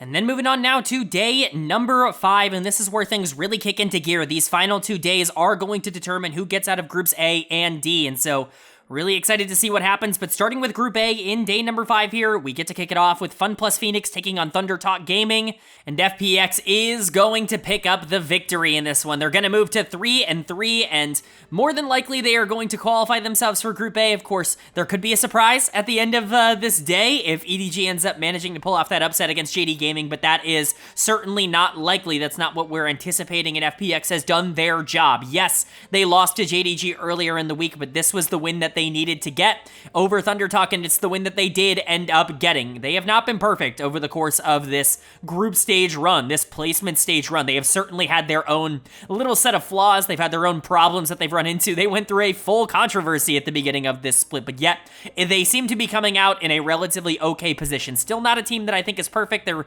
ending 6-8 in terms of their game score. I think that is indicative of how they've played, but there are some positives to talk about with this team. They're basically the exact same team that they were in spring. That can be considered a positive to some, that can be considered a negative to some, but we'll get into that. For ThunderTalk, they're just not very good. UCal is very good, and there are definitely positives to this team. If you can get someone like Beishuan going, he's been much better in summer, especially being able to carry games. 1xN had a generally fine series overall, but they don't have the talent level to go up against FPX, even when some of their carries are kind of force-fed a lot of resources that do get them into okay positions. For FPX, player of the series for me is going to go to Milky Way. I see a lot of people always, when Milky Way has a good performance, saying like, oh, Milky Way is back. Like, that's the phrase everybody likes. There are a couple of buzzwords on Reddit and just in the league community in general, one of them, of course, being blank is so back. I think generally fraud is also just kind of a buzzword that means absolutely nothing at this point. But when people say, oh, Milky Way is back, I think I do take a little bit exception to that, because I think Milky Way is who he is at this point in his career. He is arguably the most talented jungler in the entire region in terms of raw mechanics and his ability to win games from ahead, but he's always going to be limited by his playstyle, and that's the fact that he's just not very versatile. When Milky Way goes up against players that he is better than, he will beat them harder than anybody else in the league will beat them. He is going to absolutely obliterate players that he is better than, and honestly, that's a lot of players. That's a majority of the league. It's why he was so dominant in spring. But as we saw in spring, as we saw in the playoffs, and as we've seen so far here in summer, when he goes up against players that are just as good as him, because there aren't a ton of players that are just straight up better than Milky Way, but when he goes up against players that are kind of on that level, they can plan out to disrupt his early game a bit more than, players that just don't have the skill to keep up with him. And when they do disrupt his early game, he doesn't have a ton of ways to stay relevant in those matchups. But when he's going up against a team like ThunderTalk that doesn't have the skill, doesn't have the preparation, does not have the early game to be able to stop him, yeah, he's going to run wild. And that's exactly what we saw here. It reminds me so much of Bo. It's really funny that he's here on FPX because he reminds me so much of Bo as a player. And I think that's a pretty fair comp for him. I think he's a very similar player to what Bo is. He's probably a bit more mechanically talented. I don't know. Bo's really talented. They're very similar. I think Milky Way doesn't have those like weird late game plays nearly as much, but also Milky Way is just as bad at playing from a disadvantaged state. And so, give him the advantage. Let him win early. If you can facilitate that as a team, then you're probably going to win that game, basically regardless of what else happens. That's why he was able to win so many games on his own in the spring split. I think the bot lane also had a really good series here. Dectum and Life were good. Dectum's had a quietly pretty good split. I think generally in their wins, he has been a positive. Life has also been a positive. He was really good in spring. The spot lane has generally been very good. Care definitely has been better in summer than he was in spring. He was really a letdown in the spring split. I was pretty hyped for him, and man, he was really not good in spring. He had a lot of really bad games. He was holding this team back in terms of what their upside could be. He was by far the weakest player on the team. And that's not something he's been in summer. He's actually been pretty okay. Maybe not perfect, but like good enough. And then Zhao Lao, who was certainly fine on the top side. I have really nothing to complain about. This was a pretty typical FPX game. Like I said, it feels like what they would do in spring, where they would rely on Milky Way to win early, and then Dectum and Life would be able to help out in the mid to late game. Like, that's FPX, and that's what you want to hang your hat on, and that's how the team plays. So you can live with that win. And for ThunderTalk, this was a pretty typical ThunderTalk loss. They kind of went back to their form that they had at the beginning of the split, regardless of that win over EDG. They didn't really seem to capitalize on it all that well. A couple of decent performances. Beishuan once again playing well, but it just didn't really matter. He was very flippy in this series. I mean, like an 8-6 game on brand is pretty funny, but for the most part, he was the only one trying to make aggressive plays. 1xN was kind of force-fed a couple of cleanup kills, and he was given, a few resources because of that. I don't think this was some sort of exceptional performance, but he was pretty okay here. Unfortunately, his support really let him down, and that's kind of been a trend for ThunderTalk. Feather's going to get dud of the series here. There's been a lot of dud of the series for ThunderTalk supports over the course of this year, whether it's been Feather, whether it's been Chocho. It's not been a position of strength for ThunderTalk at all over the course of this year, and that really continued. I think Hoya also has just been a massive disappointment. He's been one of the worst top laners in the LPL, just like he was for a good portion of last year as well. You just got to give up on him. I was really shocked when they brought him back, and I'm very shocked that they have continued with him all year. I know that there were talks about potentially trying to replace him with someone like You Should Know Me if he was available. Obviously, those talks didn't end up going anywhere because he is starting again for EDG, or for IG, not EDG.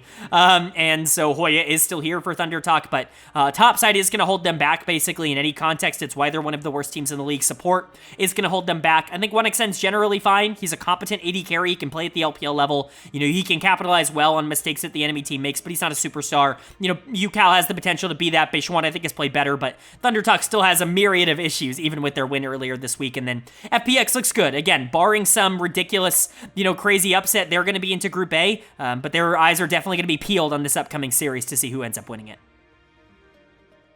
But speaking of that second series here of day number 5, it's time to find out if FPX is going to be the team moving on or if EDG is going to pull off the upset. Well, the winner of that next series was JD Gaming. They are going to be able to take it. They're going to go 6-0 in this group. They go 2-0 in this series, which means they finish at 12-1 in Group A. Group A, generally an okay one. I think that it's very much split into its own little tiers. FPX is going to go through as that number 2 team out of the group, with EDG falling to 2-4. I think the thing that is really disappointing is even with this game score at 5-8, like, they had a chance to be able to make it through as long as they didn't bottle it against Thunder Talk earlier in the week, but here we are. Edward Gaming's going to Edward Gaming, and they're going to go down to Group B because of it. I think this was an expected outcome. Like, this series individually wasn't all that shocking. It's JDG just kind of outplaying EDG at every single avenue. Like, that's kind of what we anticipated. JDG is definitely the better of these two teams by a lot, but I do think EDG has some interesting things going for them, and they are likely to be a team that at the very least is competing for one of the play-in spots, likely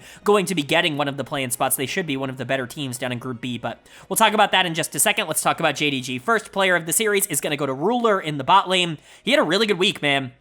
Lot to like from what Ruler did, and honestly, the carry duo here for JDG had a very good week. We'll talk about Ruler first because he is player of the series. The Ashe, very good. The Ezreal, probably even better here in game number 2, just able to control a lot of the tempo of the game. Leave is one of those AD carries that is really good at being able to capitalize and is really good mechanically, but just has a couple of errors mentally that just cost him in pretty major moments, and that's what separates him from being able to compete on a player like Ruler's level, where he can just be put in almost any circumstance and you know that he's going to do just fine. He's able to survive on his own. He's able to really push forward, even on champions that aren't necessarily considered like carry-oriented champions. Ezreal, you know, kind of a little bit more, but Ashe, not necessarily a champion that's carried a lot of games. We saw Jhin earlier in the week, even if I do think Jhin is super underutilized right now, especially in Fearless, where I think he is a very strong pick. I do think someone like Ruler, like, as long as he's back, as long as he's in his form that he's in right now, and, you know, he's playing like Ruler and not like, you know, the 75% of Ruler that we got in the spring split, then I think you're going to be just fine no matter what else is going on your team. But everything else is kind of going right. First of all, Sheer was back in on the top side. He was much better than Flandre. Like, truly, he is just kind of better than Flandre right now, and I would be shocked to not see Sheer for the rest of the split. I think it would be a massive mistake for JDG to move in basically any other direction. But Yagao had a hell of a week. He has played amazing here in summer. Like I said, he really ramps up as the year has gone along, and that's happened so far. Cryan struggled a bit this week, and Yagao definitely took advantage of that. Kanavi has been great, certainly out-jungled Jejet, and, you know, he's been an MVP guy for a majority of this split. We'll talk a bit more about him, you know, when we get later on, like, in the split, because I do think that the MVP conversations are going to get more interesting for him, but, you know, Missing has been solid, even if I don't think he's been, like, that superstar support that some people want him to be. Overall, I think JDG is starting to find their groove. I think they're playing better now than they did in the spring split, but at the same time, again, small sample size, and it's against teams like FPX and EDG, who are fine. They're good teams. They're like borderline top 10, but I don't think that either of them have really confirmed themselves as top 10 teams. I think they're both in kind of the zone of it, but I don't think either are guaranteed. Now, the LPL is super variable. Maybe both of them are. Like, that's totally possible. There's a real world in which that ends up being the case, but it's just hard to know how much JDG has improved when they're only playing against a set amount of teams, especially when those teams are rather inconsistent and have their own issues right now. But at least from what they've been offered, like, they've beaten everybody that they've been told to beat, and that's all you could want from them at this point. And then for EDG on the other side, some real issues with this team. Losing to ThunderTalk was obviously worse than this, but dead of the series is going to go to Jeje in the jungle. He's just not been that guy over the last year or so. Really, the last time we saw Jeje really pop off was 2023 spring. That was really the last time we saw him in like a really good state. Summer of last year was kind of weird for him. Had a lot of uncharacteristically bad plays. He was injured, hurt a lot, you know, in the spring split this year in 2024. Didn't even play a majority of the split, and so he comes back here in summer. The roster has improved, and he's been fine. Like, he's been okay for this team, but he's certainly not been exceptional, and I think we were just expecting a bit more. He got super out-jungled by Kanavi here. He got canyoned. That's not the worst thing in the world. I'm still making the argument that Kanavi is the best jungler in the world, and so I'm not going to hold it against Jeje for not being able to out-jungle him, but him not being good enough in this series was what kind of cost them, and he wasn't very good earlier this week against ThunderTalk either. He was worse than Beishuan on the other side of that matchup. Jeje is just the kind of player that simply has to be better than that, and right now, he's just not. He's not the only player struggling. I think Solo Kill definitely had his own problems in this series, even if I do think that there is much more good than bad when it comes to Solo Kill as a top laner. And then, you know, Cryan, really rough week, man. He lost hard in both of their matchups. Yukao, Yagao, they definitely kind of took advantage of some of his weaknesses individually as a player. And, you know, if Cryan is going to be somebody that continues to falter down the stretch, that's going to limit EDG's upside, and this team might not be as good as everybody kind of wants them to be right now. Leave is another player who gets a ton of resources in the early and the mid game, and then does, frankly, nothing with them as the game continues to go along. I think Wink's performances have gone down a bit as the rest of this team's performances have gone down a bit. I am a bit more concerned with EDG than maybe your average analyst is. They were at number 11 already for me in the power rankings. This already was a team that I did not expect to be top 10, and I think they underperformed this week, which is really unfortunate, but JDG's dominant. Like, there's really nothing else to say. I think EDG will do just fine in the lower group. I think that, you know, they're pretty lucky that things have gone kind of chalk up until this point. The only team to really worry about there is probably WE, and then whoever ends up going down from Group D that we'll talk about on the final day. But JDG's not going to have to worry about a ton. I think this team is in a good spot. It's going to be interesting to see what happens when these groups all merge together, but something tells me this JDG team is definitely better than they were in spring. But that's going to bring us to our 6th and final day here of LPL Summer Placements Week number 4. And this is it for Group D. We have all other 3 groups decided. A, B, and C are all done. The big group now, Group D, is going to finalize itself. Who is going to get out as that 3rd and final team alongside AL and Ninjas in Pyjamas? We're going to find out right now, starting with Ultra Prime taking on Ninjas in Pyjamas. And Ninjas in Pyjamas is going to pick up the victory. They're going to move to 5 and 3. They're going to push Ultra Prime to 3 and 5. Now, this is not the end of the run for Ultra Prime. If Weibo Gaming loses in the final series of the year here in the summer placements, then there is still an opportunity for Ultra Prime to move up as that 3rd team. With Weibo losing, they would be at 2 and 6 in terms of total score, which means they would move down into Group B. So they are not dead in the water, but it certainly does not look good with that game being against Invictus, who is probably the worst team in the group.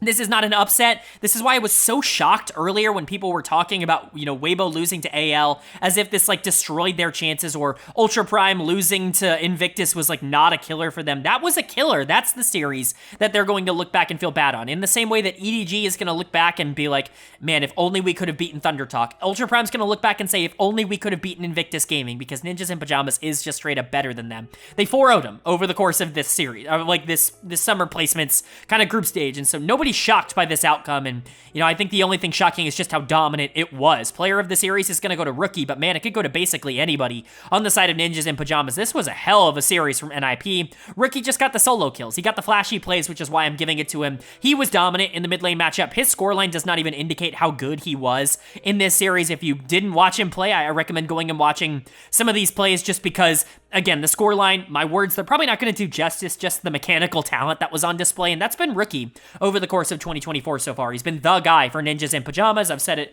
once, I've said it 100 times on this channel. We know what Rookie can do when he's in a good state, and he's really in a good state. He feels comfortable right now, and that's become very clear. He dominated here. It wasn't just him, though. Top lane was an absolute massacre. Qingtian has been the weakness for Ultra Prime. Like, they've had a couple of weaknesses. Doggo has certainly not been all that great. Everybody else has been kind of fine, certainly above expectations for players like Hacker and Nickit, but Qingtian has certainly been a bit of a disappointment on the top side. Top lane has been a bit of a disappointment for Ultra Prime across the whole year, and Shanji definitely took advantage of that here. He's been awesome in summer. I think some people are still going to hold on to the fact that he started very slow in spring, but man, he is back. Like, Shanji has been Shanji again in summer, and I think that's a really good sign.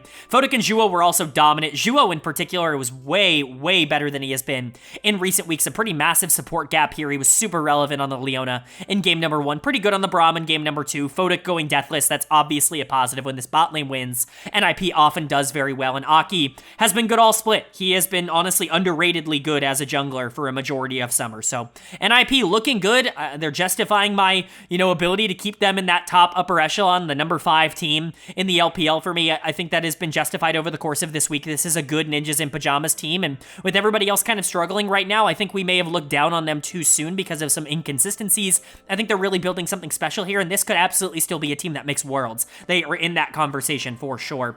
But for Ultra Prime, they're definitely going to feel disappointed. Maybe not as much in this series, because again, they were major underdogs in this series, and I know some Ultra Prime fans were holding out hope that they could win this, but it would have been a pretty big uphill climb. They just have a really horrible matchup. Again, Xingtian's not going to be able to survive on the top side against someone like Shanji. Rookie has been the best player for Ninjas in Pyjamas, and Yuakai has taken a step back, I would say, so far. This summer, there were just some concerns in terms of the matchup, and that very much played out. Xingtian is dud of the series. That's not going to be a surprise to anybody who watched the games. He was pretty horrible here, and he's been really bad for this team. Reminds me so much of when Zoom was on Ultra Prime. That one split with Elk and Cryan, and that one year of Ultra Prime where it was this roster's way too good to be the worst team in the LPL when Zoom was in the top lane. Xingtian reminds me so much of that right now, where it's just clear that he is not LPL quality anymore as a player, and they have to find something else in order to be the contenders that I think they want to be. But the underperformance from the bot lane, I think, is going to haunt them. Nickit had a horrible final week of the split, which is really unfortunate, because man, he was awesome in the first couple of weeks. He was really good the first 3 weeks. Was honestly kind of a shoe-in for rookie of the split as long as things kept going, but man, he fell off. This was not a good week. I think he can get it back. He's still a young player. This was a really high-pressure situation, and just because he played poorly in these games doesn't mean he can't get it back, but he did play poorly, and that is worth pointing out. Doggo really did not play well. Yuakai really did not play well. Poor Hacker was the best player on this team this week, and it just didn't really matter. It's unfortunate that Ultra Prime is in the position that they're in, because again, I think it would have been a really cool story, but they're not out of it just yet. They are hoping and praying for an Invictus Gaming win. They already beat them. Why not beat Weibo as well? That's what Ultra Prime is hanging on to for NIP. They're going to feel good about this win, but for Group D to be settled, it's all going to be on the last series of the year. So without further ado, let's jump into that. And that means we are going to move into that final series. And again, this is make or break for Weibo Gaming. Are they able to win and control their own destiny, or are they going to lose and face the consequences of their own gameplay over the course of this split? Well, the winner of Invictus versus Weibo was Weibo Gaming. They are going to take it. They are going to move to 3-5. They win it 2-0. They move to 8-11, and that means they finished third in Group D, and that means they are moving into Group A. They have done it. They have made the top 3. Ultra Prime is going to be moving down to Group B, which obviously feels pretty disappointing for a team that I think overachieved a lot of expectations this split. But, Group B is not the end of the world. It's not the end of the split or anything like that. If you win that, if you're in a good spot in Group B, you very well could make playoffs. That could very well be on the table for a team like Ultra Prime if they continue to play well. I'm not going to feel super confident that that's definitely going to happen for a team like that, because there are real issues in terms of their team construction and how they play the game, and that was exposed this week. But Weibo somehow, some way ends up finding themselves in Group A at 3-5. Through all of the turmoil, through all of the problems that this team has had in terms of communication, in terms of getting the players to buy in, they've made it. They've done it. They have avoided disaster, and it would have been disaster, because remember, best case scenario for a Group B team is the play-in stage of the playoffs. You have to play your way through that. Obviously, Group A is a different story. Most of the spots in Group A go to teams that are just going to straight up make the playoffs, and so it's a lot easier of a road if you're in Group A as opposed to Group B, and Weibo's going to be very happy to win this. Player of the series for me is going to go to Tarzan in the jungle. There really is no other way around it. Tarzan is clearly the best player on Weibo Gaming right now. I don't even think it's really all that up for debate. I think Light is the other player that you could look at and say, he's been good, but he's been a little bit inconsequential, and that's always been a bit of a problem for Light. Actually, I shouldn't even say that, because you go back to 2022 when he was on LNG, and it's no, this guy's not inconsequential at all. He's taking over and actively winning games on his own, and so I don't want to sit here and say that, Light has been perfect, but he's not been bad either. But Tarzan's actively been a positive for the most most part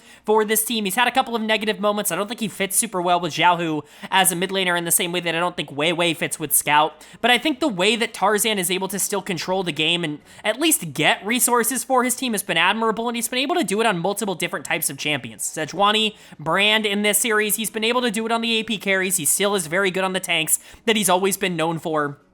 Like, I think Tarzan is clearly the best player on Weibo Gaming right now, and I think that him coming in, obviously Xiao Hao's been very good for Rare Adam, but, you know, I can't fault this team for wanting to go for Tarzan, just as I didn't fault them in the offseason. I think this has turned out to actually be a pretty good move to stabilize a team that has been kind of a disaster around him. Lucky for him, he wasn't the only one who played well here. I think the problem for Weibo is that if Tarzan's your best player, that's a bit of a problem, because he's not really a carry. Like, he's not someone that wants to be picking Brand and dealing a bunch of damage every game. He wants to pick Sejuani. He wants to pick Zac. He wants to pick Maokai. That's Tarzan. Like, that's the way he wants to play the game, and so he needs his teammates to step up, and at least in this series they did. I thought Breathe was much better on the top side. The Mordekaiser in game number 1, the Renekton was still very good in game number 2, but just a lot more aggressive play coming in from Breathe when he needed to be there. This was very much a statement series, I would say, from him. Xiaohu played the best series he's played all split, and it's not even remotely close. He went up against Nenny, who's been able to kind of survive against a lot of other mid laners, and Nenny was far from the problem here on Invictus, but Xiaohu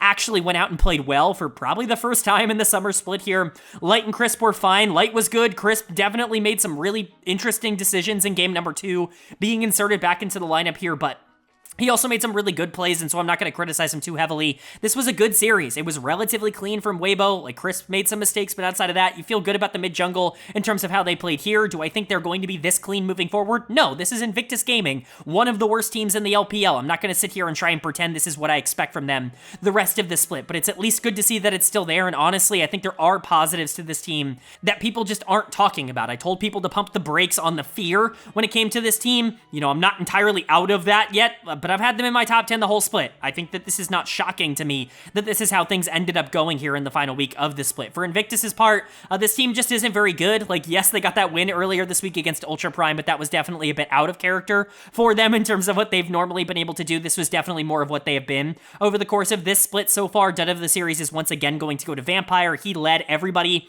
in the summer placements in terms of Dud of the series. He also played more games. Like, it's not fair to say that because Group D had more games than everybody else, but Vampire still has major issues. I get that there's a big fandom around him and that people want him to succeed. He needs time to develop. Again, I'm not trying to criticize him individually as a player. I'm trying to criticize the situation. He is not good enough to play at the LPL level right now. And man, he was horrible in game 2 on the Alistair. Like, an int-worthy performance. GLFS also just got completely out-jungled on some aggressive carries in that jungle matchup. Tarzan was infinitely better in a game that really mattered. That really cost them. Yushin Nomi didn't really do anything on the top side. Breathe outplayed him. Like, they just kind of got outplayed everywhere. On and Nenny, who have been this team's 2 best players by a pretty considerable margin, were generally fine. Like, they weren't the problem on this team, but they also weren't the solution in a series like this. So Invictus finishing at 2-6, they're last in the group. That's not surprising. What people are a bit surprised about is that Weibo is going up in the top 3. Again, if you had followed my power rankings, you're probably not surprised. Like, this is what I anticipated. This is what I expected to happen, even after last week. Like, Ultra Prime had a real opportunity, but they fumbled it at the end, and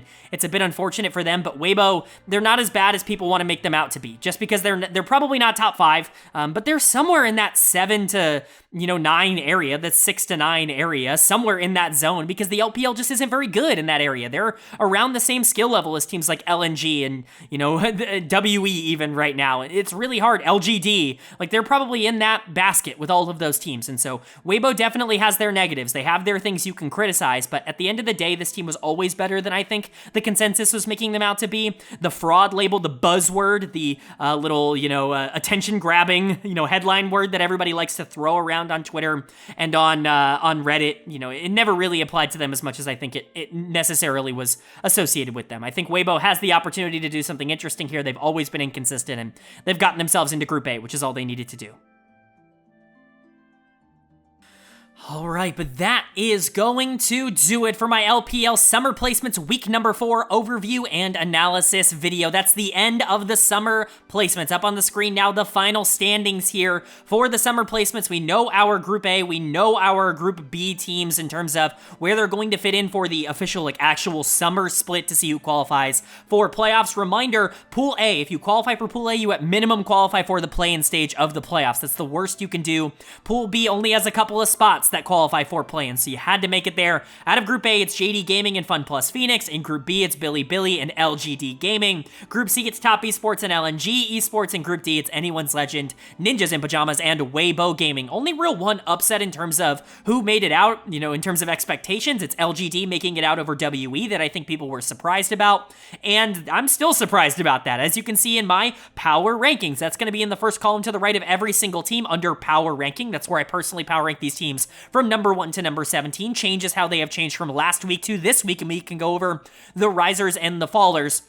I think the first thing to note, top 3 is staying the same. Bilibili lost to LGD, and yet they are staying at number 1. I still believe they are the favorites to win the split. If you don't, that's fine. But I do. I still think they're the best team in the LPL until proven otherwise. If they lose to Top Esports or JD Gaming, all of a sudden I become a little bit more interested, but at least for now, I still think BLG have to be considered favorites. TES is going to stay at 2, JDG is going to stay at 3, and in fact, 4 and 5 are going to stay the same as well. And I will say this, top 5 are very clear of everybody else, in my opinion. I think it's top 5 and then everyone else. And that might be clear to a lot of other people. It might even be a top 4, depending on how good you think Ninjas in Pyjamas are. But I think top 5 feel like locked in terms of the order I have them. AL at 4, Ninjas in Pyjamas at 5, and then, obviously the top 3. I think that is clear to me. Everybody else, whatever order you want. I have LNG at number 6 because they have the most upside of any of the teams left. Weibo is at number 7. Like, do I feel good about this? No, absolutely not. But that's the LPL right now. There aren't a lot of teams that I feel good about putting in those spots. At number 8, I have FunPlus Phoenix. That's certainly not a team that I feel good about because I think they're pretty one-dimensional in terms of their playstyle. And then WE and LGD round out the top 10. I still have WE above LGD. Some people might think that's criminal, but by the end of the year, who do I think would win a best of 5? I think WE would win a best of 5. I know that LGD looks really good right now. I know they beat WE. I know they beat Bilibili, but I just don't know if I'm expecting that kind of form to continue. Haichao and Meteor are really solid. Haichao in particular is someone I really value, but Meteor is someone who can be taken off of his comfort picks, and nobody else on that team really scares me in that kind of way. And so I would expect a team like WE to be better, especially with Abel getting more comfortable in the starting lineup, and that's why they're still at number 9, but I have to respect how well LGD has been playing. So they're in the top 10. They're a team that I would project to be in the playoffs proper, to get through the plans, and to actually be able to make the playoffs at the current moment, which I think would be a pretty big positive for them. Number 11 is going to be Ultra Prime. They fall out of the top 10, as they should, after a pretty disastrous week. Number 12 is going to stay Rare Atom. Honestly, I considered moving them up. I feel pretty good about Rare Atom. They're going to be a team that probably makes the play-ins.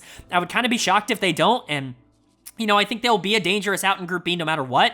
Number 13, Edward Gaming. Like, this team has a lot to go right for them, but a lot to go wrong. I think this team is a little bit worse than people are giving them credit for. Leave is not a very good late game carry, and they're relying on him a lot. Jeje has been off his, game. I think Cryan has certainly been off his game. This team is not really playing all that well right now, even though people continuously hype them up. I think Thunder Talk does move up to number 14. UCal alone is going to get them into the conversation for some of these games, and Beishuan is playing well at the current moment. IG is going to stay at 15, and then bottom 2, RNG at 16, and OMG is going to fall all the way down to number 17. They're the worst team in the league. They're the only team that couldn't pick up a series win here in the placement stage, and they look like it. They look like the worst team in the league. Everything is kind of going wrong for them right now. So if you have an agreement or a disagreement with my power rankings, let me know down in the comment section. Remember, this is just my opinion. There are going to be a lot of things that are discrepancies between me and you in terms of the power rankings, or at least I would assume so. I don't imagine you have the exact same opinions as me, and so let me know what you agree with or disagree with down below, but do it in a, polite, conversational manner. I'm not here to just get yelled at. I'm probably not going to respond to comments that are just like, you're dumb, you clearly don't watch the games, as I've gone over every single game this split. So obviously, a reminder that I don't think anybody who's an hour and a half into this video needs, but worth putting out there anyways. But it's time to move into my player of the week and my dud of the week here for week number 4. Player of the week was pretty easy for me. It's going to go to Ruler, the 80 carry for JD Gaming. JDG had a great week. They had a great placement series, and they look really strong. If they can keep this up, they're going to be just fine. In fact, the runner-up, the number 1 runner-up, is actually going to be his teammate in Yagao. I think both Ruler and Yagao are probably the 2 best players in the LPL this week, and that's a really good sign for JD Gaming. If Ruler is back, if he's playing at a high level, if Yagao is going to be playing like he did in 2022 when he was on JD Gaming and playing with Kanavi and, really like a top 10 player in the world in terms of his performances, JDG is going to be a team that competes to win the LPL, not just make finals for the first time this year. And then the other runner-up, Shanks, the mid laner for AL. Great series. I think it's going to get lost in the shuffle because it was just one series against just, you know, an up and down team in Weibo Gaming, but Shanks looked unbelievable and he took care of business. He's been awesome this split, if a bit inconsistent, but those are my that's my player of the week in the honorable mentions, and then my dud of the week, this one pains me. It's gonna go to Nickit, the support for Ultra Prime. They were in such a good position to get themselves out of Group B, to get themselves into Group A, but they just couldn't quite do it against Invictus, and that's really going to haunt them.